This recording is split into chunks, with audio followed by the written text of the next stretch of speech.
Hello everyone, in this tutorial, I'm going to show you how to change Facebook profile to digital creator profile. So if you want to change your Facebook profile to digital creator profile, I will show you how you can do that. Before we start, leave a like and subscribe for more tutorial. The first you need to check is your Facebook app is updated. If is not, go to Play Store or App Store and update app. Process is same for iOS and Android.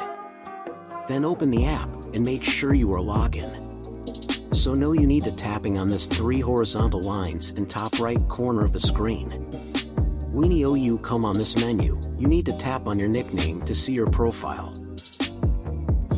After that, tap on this 3 dot to go on profile settings.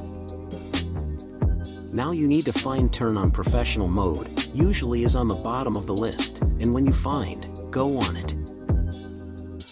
Now tap on this blue button where is written turn on. Then you need to finish settings up of your profile, and when you finish it, Facebook will show you button to confirm, and that is it. So thanks for watching, and if you have any questions or comments, leave them down below.